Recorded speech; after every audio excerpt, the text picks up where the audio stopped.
Number 1. Mark Ciavarella. He was the kind of judge parents thought they could trust.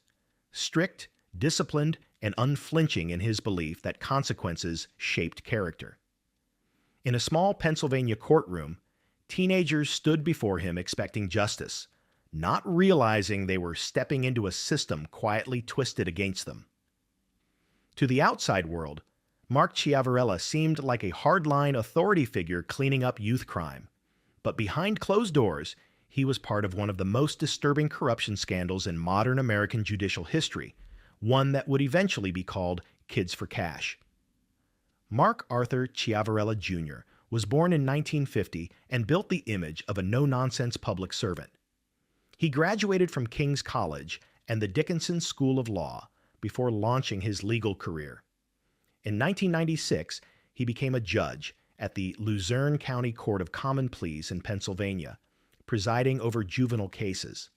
His public persona was that of a man who believed young offenders needed discipline, not excuses. He called himself a supporter of zero tolerance, the kind of judge who sent kids away for skipped school days, minor fights, or petty theft. To many families in the community, his rulings felt harsh, but they assumed his intentions were rooted in law and order. What nobody saw was how dramatically the system was about to shift. In the early 2000s, Ciavarella and fellow judge Michael Conahan were involved in shutting down the county-run juvenile detention facility. On paper, it sounded like reform, but it was the first move in a larger scheme. Almost immediately after, juvenile offenders were sent to privately owned detention centers, PA Childcare and Western PA Childcare. What wasn't public then was that the judges had secretly made deals with the companies running those facilities. The harsher Ciavarella's rulings, the more those facilities stayed full, and the more money moved under the table. The sentencing numbers were staggering. Kids as young as 11 were sent away for infractions that typically resulted in warnings or community service. Hearings often lasted just a few minutes. Many teens had no lawyers, no due process, and no chance. One girl was sent to a detention center for mocking a vice principal online. Another, only 12 years old, was locked up for a minor schoolyard scuffle. Parents would walk into the courtroom expecting guidance and leave in shock, their children taken from them in handcuffs. The scheme lasted for years before anyone uncovered the truth. Between 2003 and 2008, Ciavarella and Conahan received nearly $2.8 million in illegal payments. The money was laundered through shell companies and disguised as finder's fees or rental income. The judges hid their involvement and denied wrongdoing, even as suspicion grew. Complaints trickled in, families spoke about unfair sentencing, defense attorneys raised questions, and advocacy groups noted the unusually high detention rates. Still, the machine continued. The turning point came when the FBI and IRS began investigating financial discrepancies linked to the private detention facilities. A broader federal probe revealed how deep the corruption ran. In January 2009, the scheme finally came to light. Ciavarella and Conahan were charged with fraud, money laundering, and racketeering. The story exploded in national media under the banner Kids for Cash, casting a harsh spotlight on juvenile justice and private incarceration. Even as the allegations mounted, Ciavarella tried to defend himself. He claimed the payments were legal and unrelated to his rulings.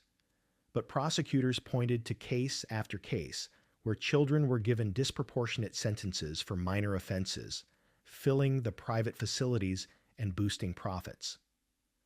One mother described how her son, who had no prior record, was sent away for driving his parents' car without permission.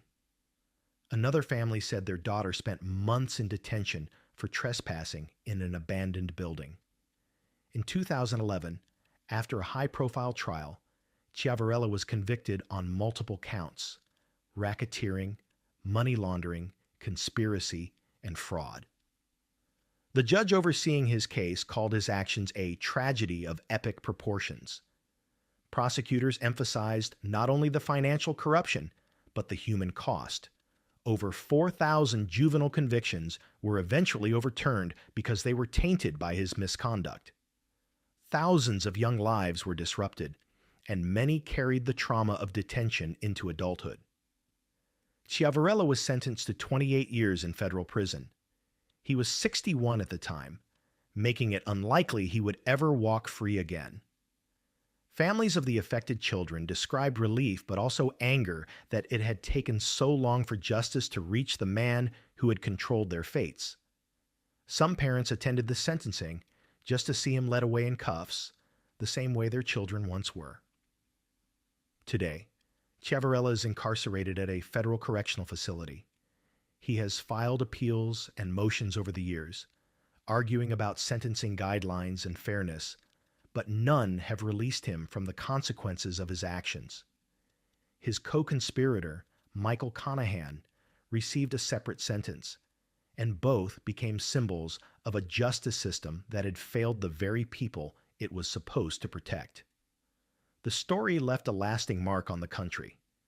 It triggered reforms in Pennsylvania's juvenile courts, new protections to ensure minors have legal representation, and national debate about privatized prisons. The state eventually paid tens of millions in settlements to the victims. Imagine being a teenager standing in front of a judge, believing this adult in a robe holds the power to decide your future with fairness. Imagine finding out, years later, that your punishment wasn't about justice at all, but profit. That's the legacy of Mark Chiavarella. His courtroom was not a place of protection or second chances. It was a pipeline. Even now, his name brings up the question no parent wants to ask. What happens when the people meant to uphold the law twist it for themselves? When fairness is sold and childhood becomes currency, the damage doesn't end with one sentence. It echoes across a generation. Number 2, Michael Conahan. He was the kind of authority figure people didn't question. Reserved, polished, and deliberate with his words, Michael Conahan carried himself like someone who belonged in power. To the public, he appeared as a disciplined legal mind who worked his way up the judicial ranks. But the calm exterior hid something calculated, because while he sat in a position meant to protect due process, he was quietly shaping a system that would profit from young lives being pushed into detention. Michael T. Conahan was born in 1952 and spent years building his legal reputation in Luzerne County, Pennsylvania. He served in private practice before becoming a magistrate and eventually a judge. In 2002, he rose to become the president judge of the Court of Common Pleas. With that title came more than respect. He gained control over budgets, contracts, and administrative decisions. It was an opportunity he would soon exploit. Around the early 2000s, a plan began to unfold. Conahan used his authority to defund the county-run juvenile detention center, claiming it was outdated and inadequate. On paper, it looked like a push for reform. In reality, it was a calculated step toward steering juvenile cases into privately owned detention facilities. That's when PA Childcare and Western PA Childcare entered the picture. Centers run by developers and businessmen ready to profit from every bed filled. Conahan wasn't working alone. His longtime colleague, Judge Mark Chiavarella, handled the sentencing side. Conahan handled the infrastructure. Together, they created the pipeline. Chiavarella would funnel kids into detention, and Conahan made sure the contracts and money flowed behind the scenes. The payments weren't small. Over the span of several years, Conahan and Chiavarella received nearly $2.8 million in illicit money disguised as rental income, consulting fees, and shell company transfers. The fallout impacted thousands of minors. Teens were locked up for infractions that normally resulted in warnings: fights at school, truancy, petty theft, prank-level vandalism. Many hearings lasted mere minutes. Some children didn't even have lawyers present. Parents assumed the judges were strict but fair, not realizing the decisions were tied to financial gain. While Ciavarella delivered the sentences, none of it would have been possible without Conahan eliminating alternatives and securing the deals to keep the detention centers full. For years, the scheme stayed buried. Conahan's polished demeanor and status helped shield him from early suspicion. He attended events, upheld his public image, and avoided the spotlight while the juvenile system quietly shifted beneath the surface. But things began to unravel when federal investigators noticed irregular financial activity tied to the detention centers. Complaints from families, advocacy groups, and juvenile justice organizations added to the pressure. A broader investigation finally exposed the true arrangement. In January 2009, the federal government brought charges against both judges. Conahan was accused of fraud, conspiracy, racketeering, and money laundering. His role had been more administrative than courtroom-based, but no less damaging. Prosecutors presented evidence of bank transfers, offshore accounts, and falsified agreements. He initially signed a plea deal in 2009, admitting to participating in the conspiracy, though legal maneuvering delayed the final outcome. The media quickly labeled it the Kids for Cash scandal. It became a national symbol of what happens when the justice system is corrupted from within. Families began to speak out publicly, detailing how their children were taken away for trivial offenses. One mother described how her son was sent to detention for accidentally damaging a friend's property with a BB gun. Another family said their daughter was locked up after creating a fake MySpace page mocking a school official. The outrage only grew as the scale became clear. Over 4,000 juvenile convictions were eventually thrown out because the process had been tainted by conflict of interest and financial motive. In 2011, after protracted legal proceedings, Conahan was sentenced to 17 and a half years in federal prison. While Ciavarella's charges centered heavily on sentencing and racketeering, Conahan's revolved around dismantling public structures and helping engineer the private deal. Unlike Ciavarella, he expressed remorse during sentencing, acknowledging the harm done to the community and the court's credibility. Whether that remorse was genuine or strategic remained a matter of opinion. He began serving his sentence at a federal facility in Florida. Over time, health issues emerged, and in 2020, during the height of COVID-19, he was granted compassionate release to home confinement after his legal team argued he was at risk due to pre-existing conditions. His release caused backlash among families affected by the scandal, who felt that the damage he caused didn't disappear with age or illness. While technically still under federal supervision, he no longer serves his sentence behind bars. The scandal forced major reforms in how Pennsylvania handles juvenile proceedings. Laws were strengthened to guarantee minors legal representation, limit judicial discretion, and oversee private detention agreements nationwide. The story became a case study in ethics training for attorneys and judges across the country. Imagine being a parent who trusted a judge to act in your child's best interest, only to find out years later that the system was rigged at the highest levels. Imagine realizing that a person tasked with overseeing justice had instead overseen a profit model built on conviction rates and incarceration quotas. That's the legacy Michael Conahan left behind. Not a courtroom career defined by law, but a scandal that exposed how quickly justice can be twisted when money enters the equation. Even now, his name raises the same uncomfortable question: how many lives can be derailed in silence before anyone notices? Number 3. Paul Pazanski. He spent years presenting himself as a judge who believed in accountability and rehabilitation, especially in cases involving addiction. In Washington County, Pennsylvania, Paul Pazanski built his reputation overseeing criminal cases and even presiding over a specialty drug court. To defendants and court staff, He seemed like someone who valued structure and second chances.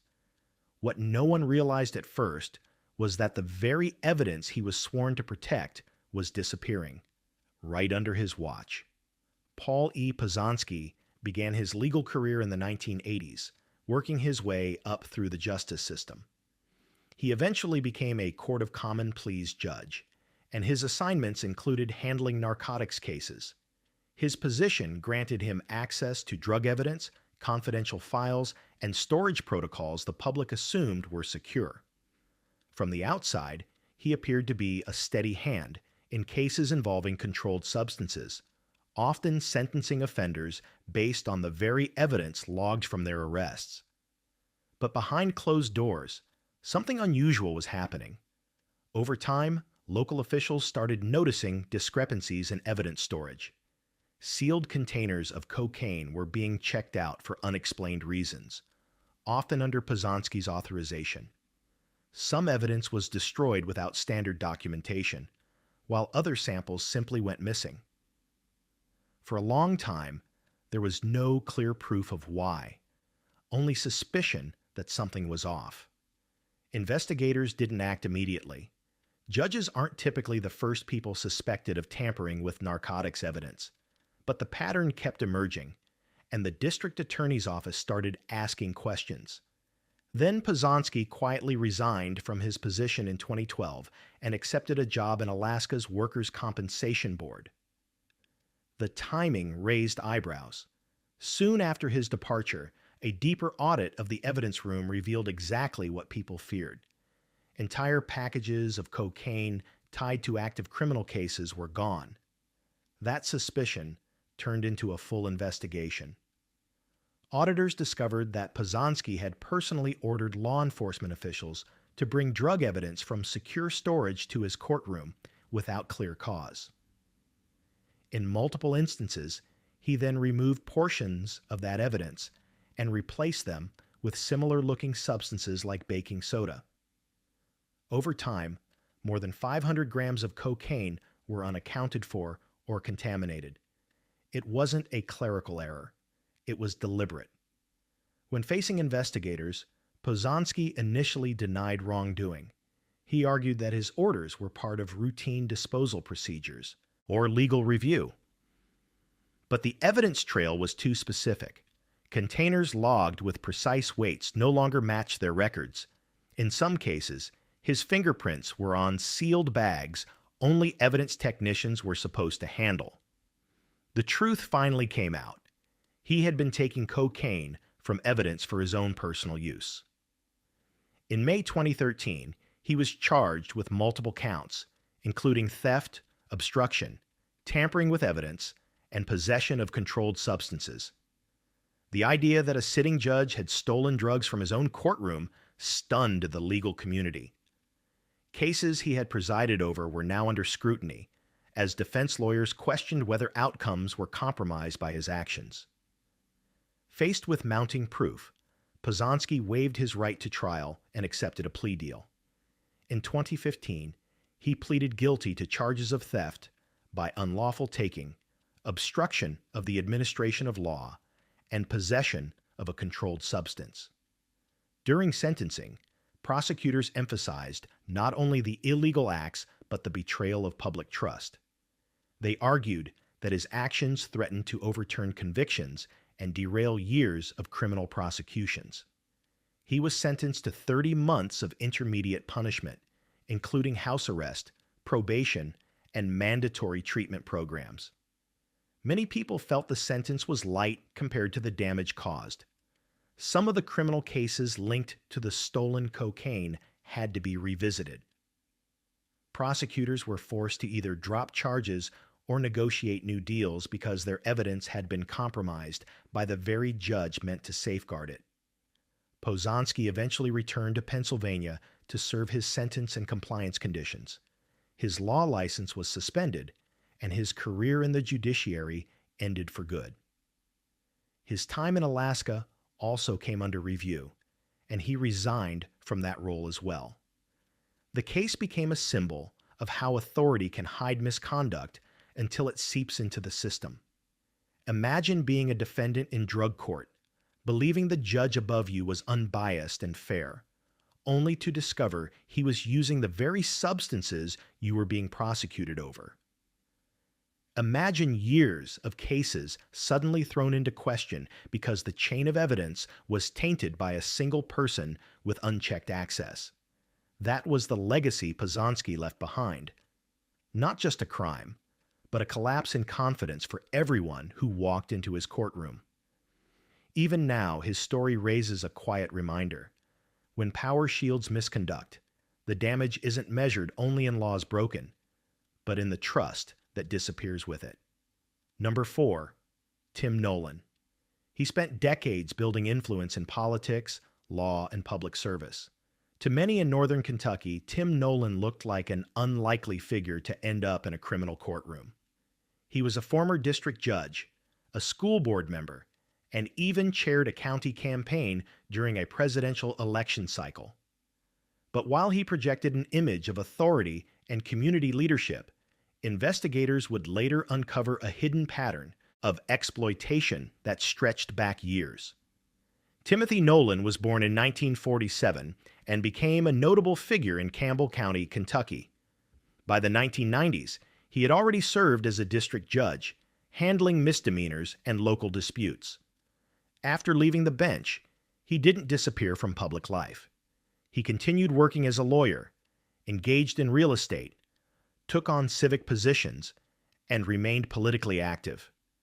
In 2016, he gained even more visibility after becoming a campaign chair for a presidential candidate in his region.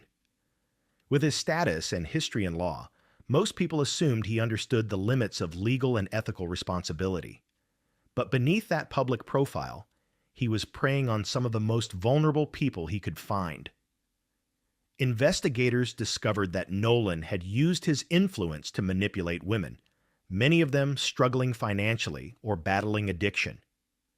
The case began to open in 2017 when a woman walked into a police station and reported that Nolan had threatened her with jail if she didn't comply with him.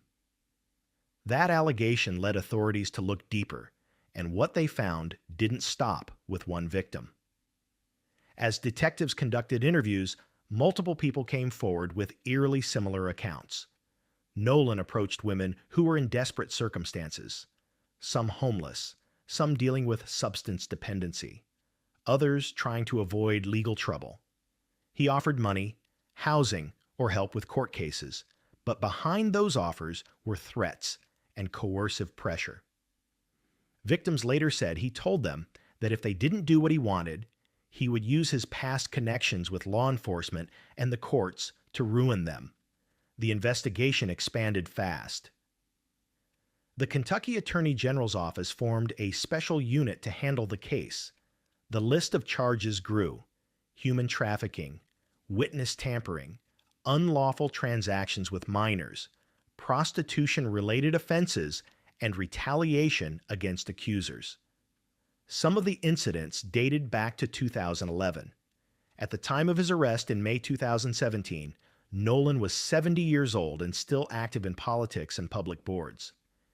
His background as a former judge made the accusations even more shocking to the communities who had trusted him.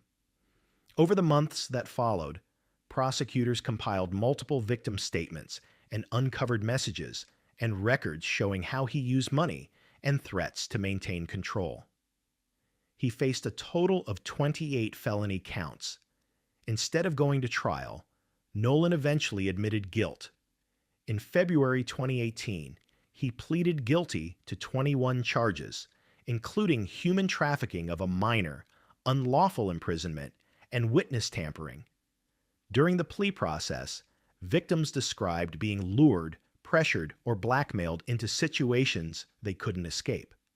Sentencing took place in 2018 at the Campbell County Circuit Court.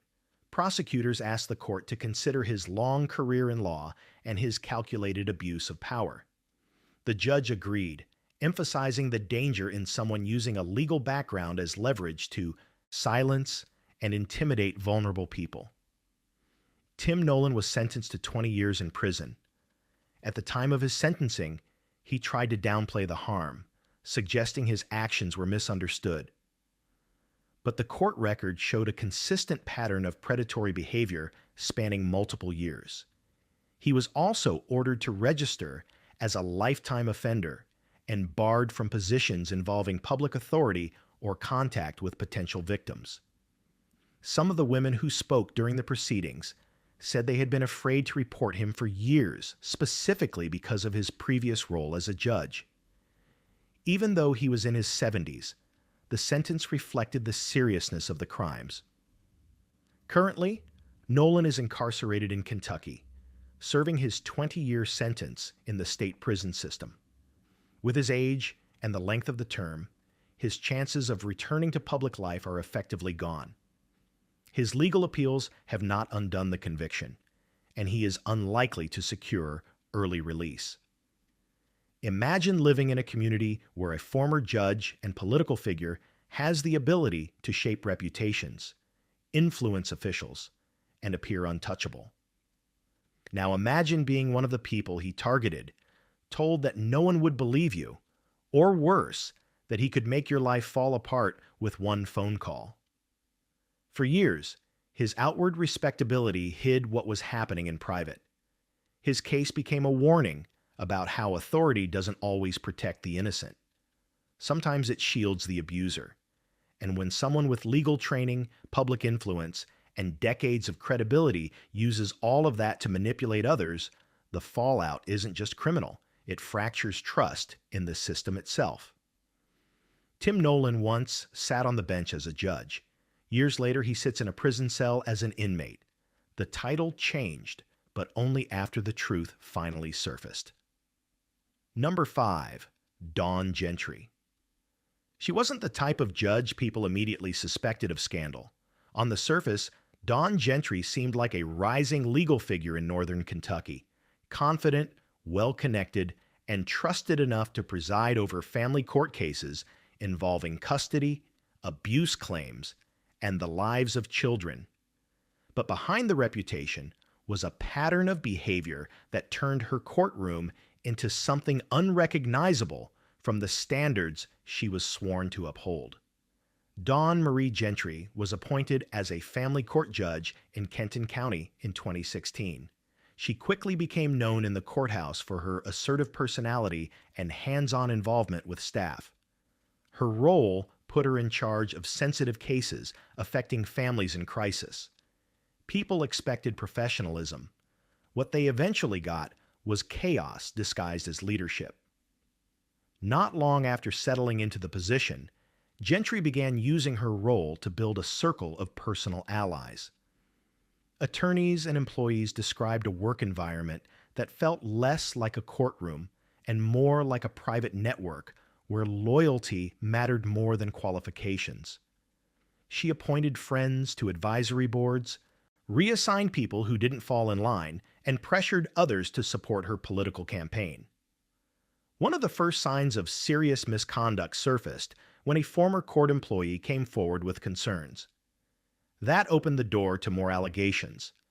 Claims that Gentry had coerced staff into political work on her behalf, encouraged personal relationships in the office, and retaliated against anyone who questioned her decisions.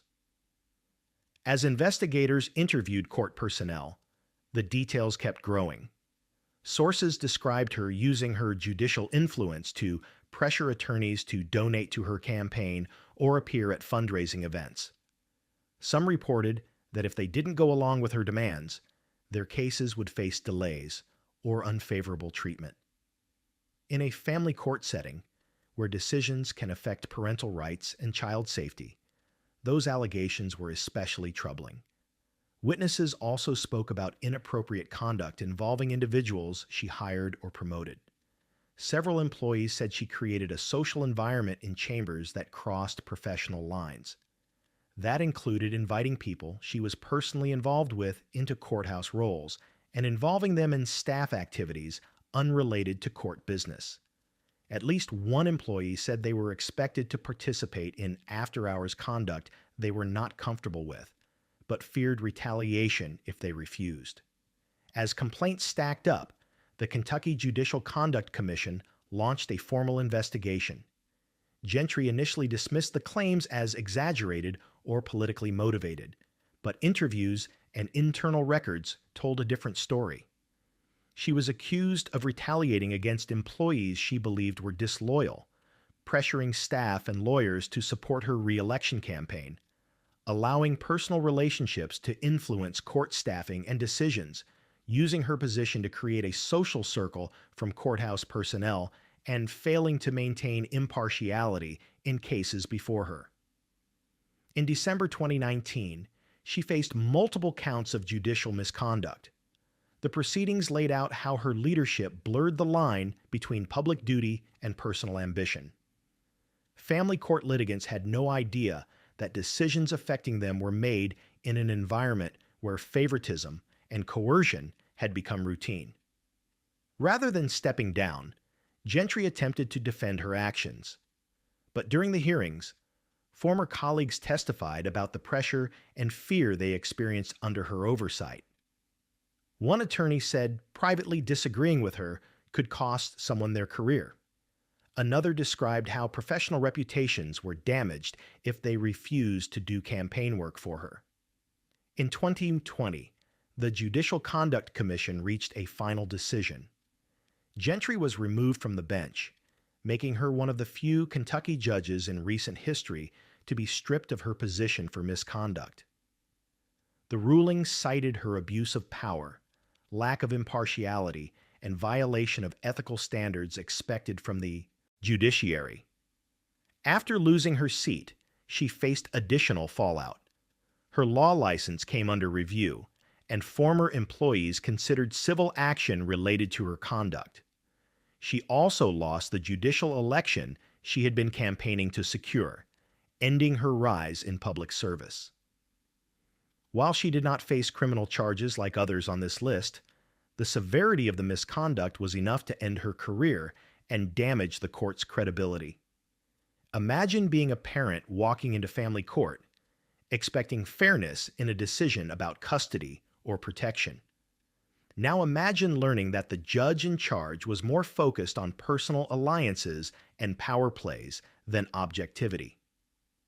In a setting where people are already vulnerable, even small abuses of authority can carry lifelong effects. Dawn Gentry's case didn't involve hidden financial kickbacks or schemes with private companies. Instead, it showed how authority can be misused in quieter but still damaging ways, through favoritism, coercion, and retaliation.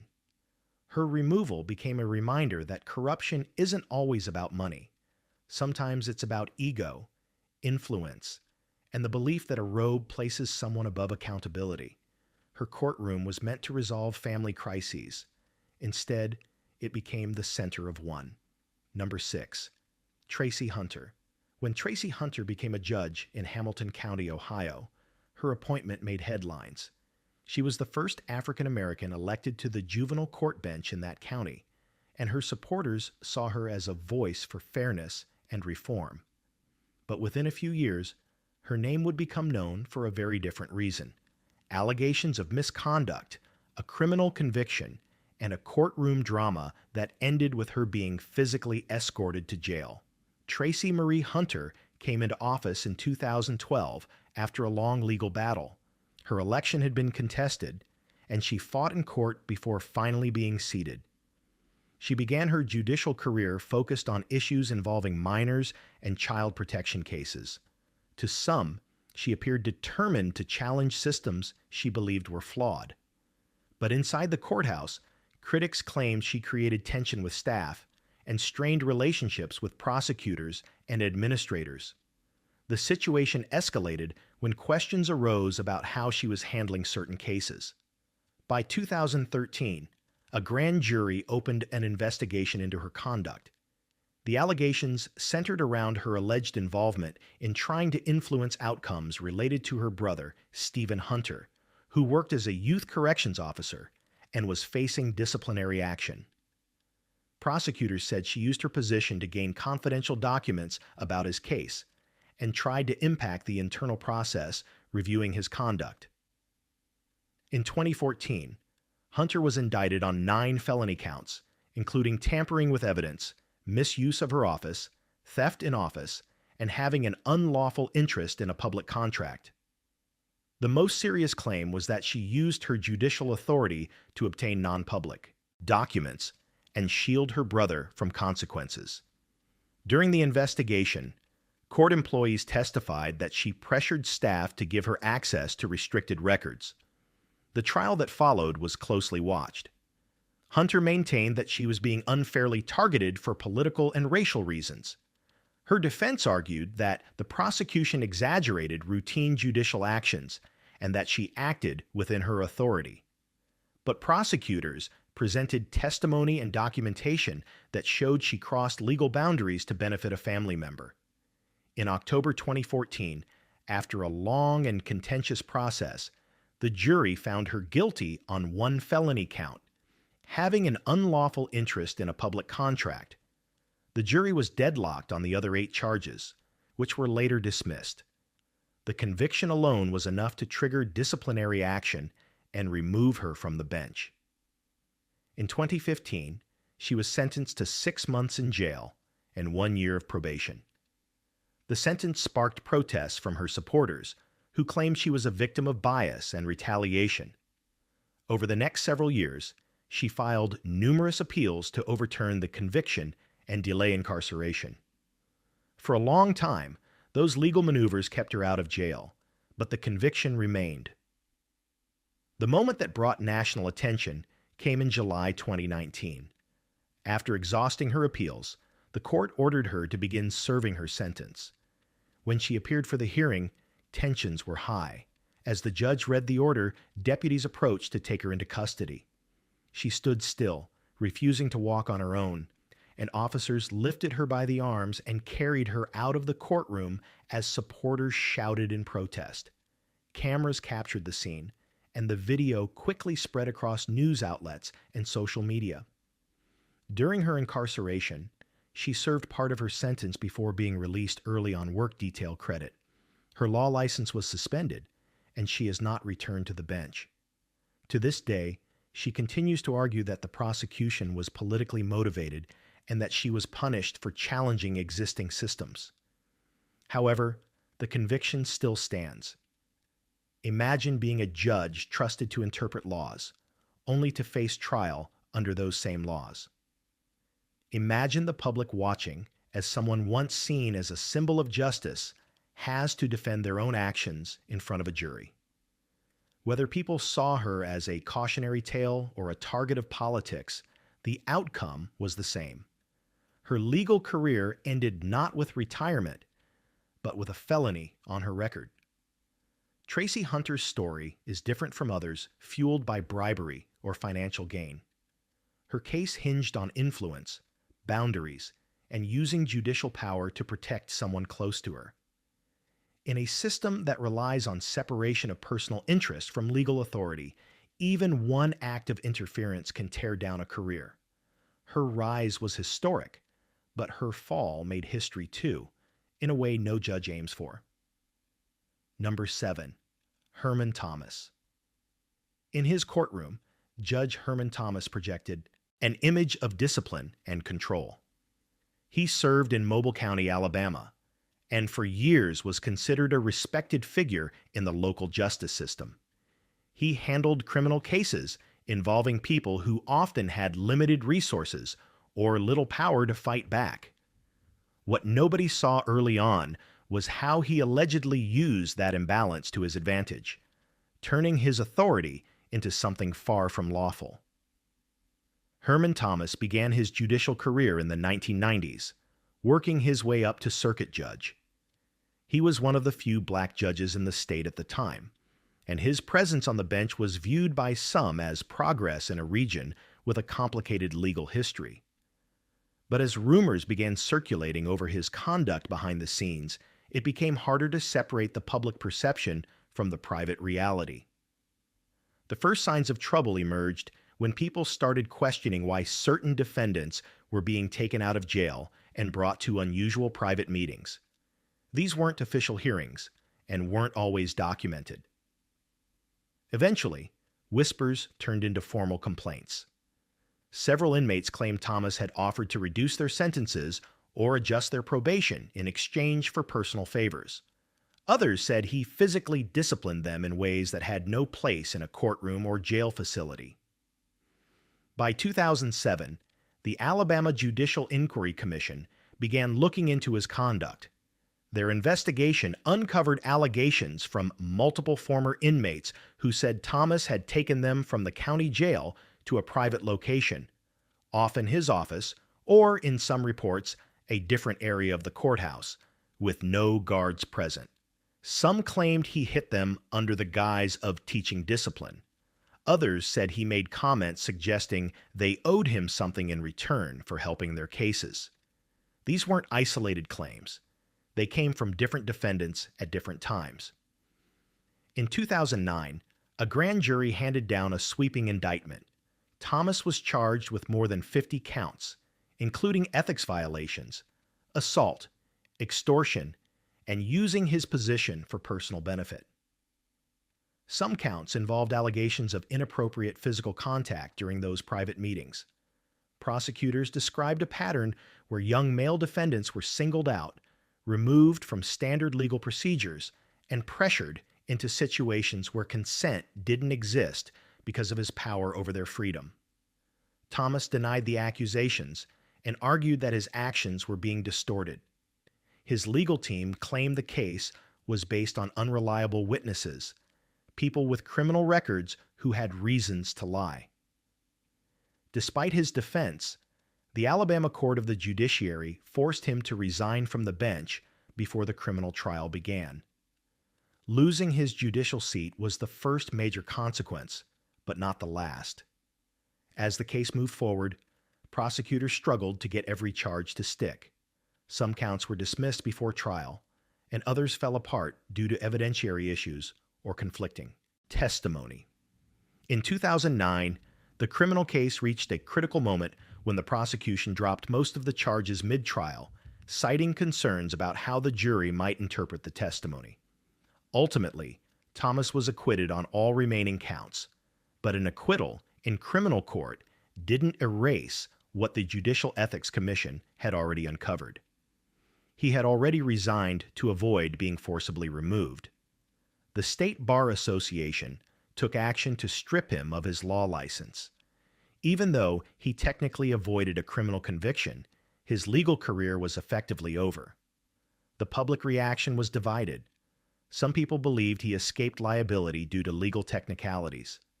Others argued the case was too complicated, with too little physical evidence and too much reliance on the word of inmates. Yet the sheer number of accusations and the consistency among them left an impression that never faded. Today, Herman Thomas lives outside the legal system he once helped run. He cannot serve as a judge again, and his name is regularly brought up when discussions about judicial misconduct arise. What stands out in his story isn't just the nature of the allegations, it's the way power can operate when oversight fails. Imagine being a defendant with no money for a private lawyer, standing before a judge who can decide whether you go home or back to a cell. Now imagine that judge calling you into a private room with no witnesses and making offers no one else hears. Whether or not a jury convicts, trust doesn't survive those questions. Thomas's fall didn't come with a long prison sentence or a dramatic televised verdict. Instead, his legacy collapsed through testimony, ethics hearings, and the irreversible loss of authority. In the end, the question wasn't what could be proven beyond a reasonable doubt, but how far a judge should ever be allowed to act in the shadows. Number 8. Sherry K. Stevens. When people first heard her name in the news, it wasn't because of a headline-making crime. It was because of the growing number of complaints tied to her courtroom. Judge Sherry K. Stevens served in Maricopa County, Arizona, presiding over some of the most high-profile and emotionally charged cases in the state. She wasn't accused of stealing money or taking bribes, but the controversy around her focused on another kind of power: how a judge's influence, attitude, and decisions can shape justice in ways that leave lasting damage. Sherry Stevens built a long career in the Arizona legal system. She handled a wide range of criminal cases over the years, but it was the Jodi Arias trial in the early 2010s that brought her intense public attention. Millions watched the trial unfold, and Stevens became a recognizable figure for the way she managed the proceedings. At first, she was viewed as calm and patient, but behind that came years of criticism from attorneys, defendants, and citizens who claimed she consistently used her bench to intimidate, delay, or silence. Unlike other judges who were caught taking money under the table, Stevens's problems came from allegations of bias, retaliation, and abuses of discretion. Defense attorneys accused her of repeatedly favoring prosecution arguments. Defendants claimed she shut down motions unfairly and dismissed evidence without proper consideration. In some hearings, people in her courtroom described feeling powerless, like outcomes had already been quietly decided. The complaints didn't stop at accusations of bias. Former staff and attorneys alleged that Stevens was quick to hold people in contempt, sometimes over minor disruptions or disagreements. In several cases, members of the public and even legal counsel were removed from the courtroom or threatened with penalties for speaking out of turn. Some attorneys said they avoided her courtroom entirely because they believed their clients would be treated unfairly. One of the most persistent criticisms involved her handling of court delays. Cases dragged out for months or even years, leaving families and defendants stuck in limbo. People claimed she used continuances not because of legal necessity, but as a way to exert control or pressure parties to comply with her expectations. In emotionally heavy cases, delays meant witnesses moved away, memories faded, and evidence lost relevance, affecting outcomes in ways that couldn't be undone. There were also allegations that she allowed sealed or closed proceedings too often, limiting public access to information that normally would be shared in open court. Critics argued that this secrecy made it harder to hold her accountable, especially when rulings raised questions about fairness. Defense teams brought several of her decisions to appellate courts, and some were overturned for procedural errors and misapplications of law.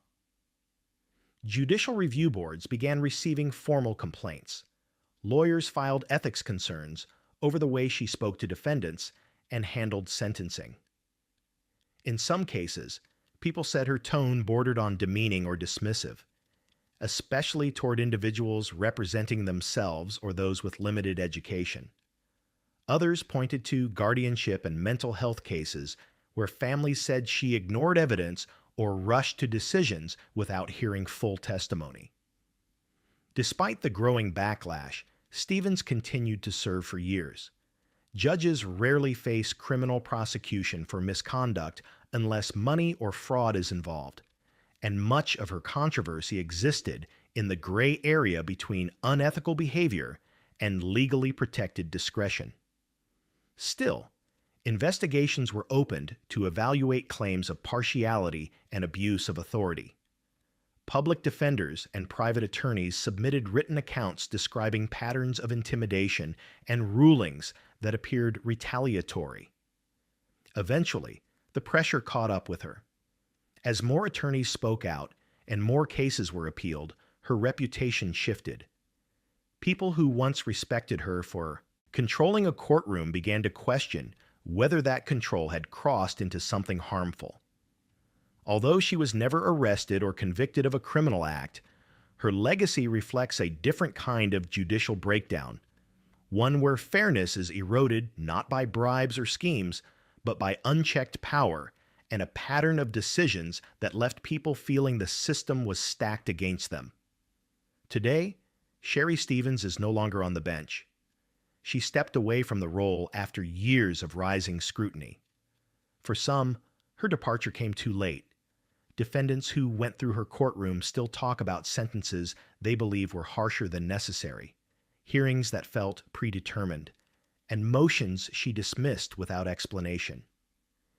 Imagine walking into court believing you have one chance to defend your future, only to feel like the judge has already decided your fate before you speak. Imagine spending months waiting for a hearing, only to be delayed again without reason. Even without a cash payoff or a criminal charge, the damage done by that kind of power is real. Sherry Stevens' story is a reminder that corruption isn't always financial. Sometimes it's procedural, sometimes it's subtle, and sometimes the most dangerous thing in a courtroom isn't what's being taken, it's what's being ignored. Number 9. Michael Maggio. For years, Judge Michael Maggio presented himself as a conservative, by-the-book jurist in Arkansas. He handled civil and criminal matters, spoke at legal events, and even sought higher office. But behind that professional image was a deal that would eventually cost him his career, his judgeship, and his freedom. What seemed like an ordinary campaign contribution turned out to be part of a secret exchange, one that connected politics, money, and judicial power in a way that broke the law. Maggio served as a circuit judge in the 20th Judicial District of Arkansas, covering Faulkner, Van Buren, and Searcy counties. He had a reputation for being outspoken and occasionally controversial in his rulings. But the real trouble began in 2013 and 2014 when he quietly launched a campaign for a position on the Arkansas Court of Appeals. That election bid is what opened the door to everything that followed. During his campaign, Maggio sought financial backing from wealthy donors and political groups. One of those donors was nursing homeowner Michael Morton, a powerful figure in the state. Morton's company had been hit with a civil lawsuit involving the wrongful death of a resident at one of his facilities. A local jury awarded the victim's family a $5.2 million verdict, one of the largest of its kind in Arkansas. But before the judgment was finalized, the case passed through Maggio's courtroom. What investigators later uncovered was a coordinated effort to funnel campaign donations to Maggio in exchange for reducing that verdict. In early 2014, Morton directed tens of thousands of dollars in contributions through political action committees that supported Maggio's campaign. Around the same time, Maggio lowered the nursing home verdict from $5.2 million down to $1 million, cutting more than 80% of the jury's decision. The timing was too precise to dismiss. Prosecutors found text messages, financial records, and communications that connected Morton's donations to the reduced judgment. Maggio never publicly admitted to the connection at first, but the facts became hard to ignore. What began as quiet suspicion quickly escalated into a full-scale ethics and criminal investigation. Then another problem surfaced. During his campaign, Maggio participated in an online message board where he posted inappropriate comments about high-profile cases, sexual assault victims, and adopted children. When reporters tied those posts back to him, he withdrew from the Court of Appeals race. But the misconduct involving the nursing home case was far more serious than the online controversy. In 2014, the Arkansas Judicial Discipline and Disability Commission began disciplinary proceedings. Maggio resigned from the bench rather than face a formal removal hearing. But his resignation didn't stop the federal investigation already underway. By 2015, a grand jury indicted him on bribery and mail fraud charges. The Department of Justice alleged that Maggio knowingly accepted campaign donations in exchange for using his judicial authority to change the outcome of the wrongful death case. Federal prosecutors said the public trust had been traded for political gain. In 2015, he pleaded guilty to one count of bribery. During the plea process, he admitted that he corruptly accepted contributions with the understanding that he would reduce the civil judgment. The case drew national attention because it highlighted how a judge could manipulate justice not through violence or coercion, but through quiet political transactions that most people never see. In 2016, he was sentenced to 10 years in federal prison. The judge, in his sentencing hearing, emphasized that Maggio had not just influenced a case, he had undermined the entire foundation of judicial integrity. The family of the nursing home victim spoke in court, saying their trust in the system was shattered by what he did. His sentence reflected not only the financial damage, but the betrayal of his duty. Maggio began serving his sentence in 2017 at a federal facility. He later tried to appeal and reduce his time, claiming he had acted out of poor judgment rather than deliberate corruption. His motions were denied. He remains a disbarred former judge with a federal conviction that ended his career and erased any chance of holding public office again. Imagine being part of a family that fought through the legal system, gathered evidence, testified, and trusted a jury's verdict, only to have it cut down in one stroke of a pen by the judge who was supposed to be impartial. Imagine learning that the ruling wasn't based on law, but on money moving through campaign committees behind the scenes. Michael Maggio's case didn't involve violence, trafficking, or stolen evidence. It involved something quieter, but just as damaging: a judge using his position not for justice, but for favors. In a courtroom, trust is the only thing that gives a ruling meaning. When that trust is sold, the law stops being law and becomes a transaction. Number 10.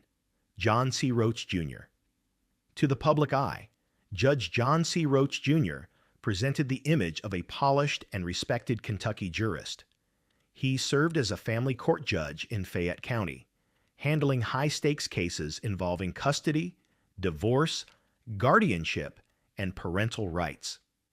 People came into his courtroom expecting structure and fairness, but over time, a different pattern emerged, one defined by bias, retaliation, conflicts of interest, and judicial decisions that sparked outrage far beyond his courtroom. Roach built his legal career steadily, earning a reputation as someone who carried authority with confidence. He presided over cases where emotions were already high and outcomes could change the course of entire families. In a setting where judges are expected to remain neutral, his rulings increasingly drew controversy. Attorneys and litigants began to accuse him of overstepping boundaries, ignoring due process, and using his position to punish those who challenged him. One of the most publicized controversies involved decisions that seemed to favor certain attorneys and disadvantage others without clear justification. Defense lawyers reported that Roach appeared to retaliate against those who questioned his rulings. Some said he restricted their ability to speak in court, rushed hearings, or blocked evidence from being presented. In family court, where the stakes include children's futures, those actions had real consequences. As more cases piled up, allegations of judicial misconduct grew louder. Parents claimed Roach issued rulings without proper hearings, ignored recommendations from guardians ad litem, and made decisions that lacked transparency. Some described being denied the chance to fully defend themselves before losing custody or being sanctioned. Others claimed he made off-the-record remarks that showed preconceived bias long before rulings were finalized. Complaints began reaching the Kentucky Judicial Conduct Commission. Attorneys filed reports about intimidation and threats from the bench. Court employees described internal pressure and an environment where questioning his decisions could cost someone their role in the system.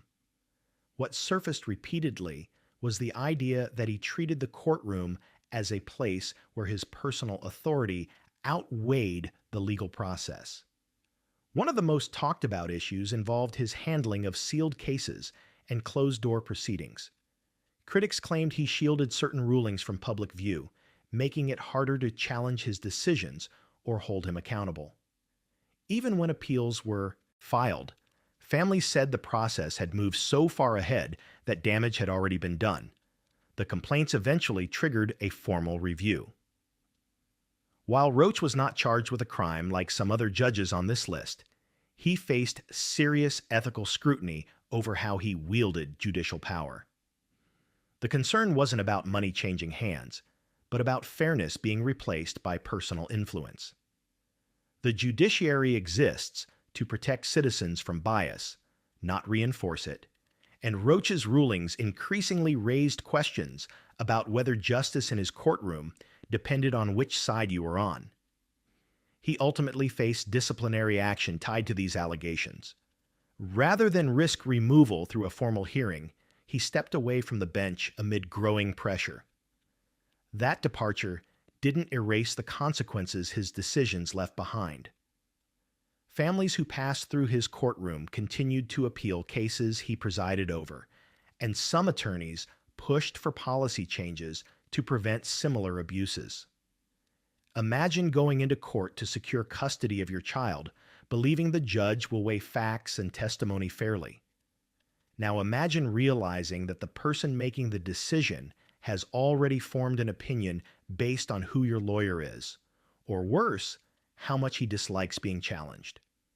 When power leans that far in one direction, justice doesn't just bend, it breaks. John C. Roach Jr. didn't end up in federal prison or face bribery charges, but his career is a reminder that corruption isn't always about money.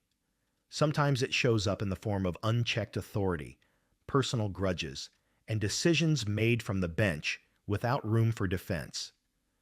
A judge doesn't have to exchange cash to damage lives. Sometimes all it takes is a gavel and the belief that no one will stop them.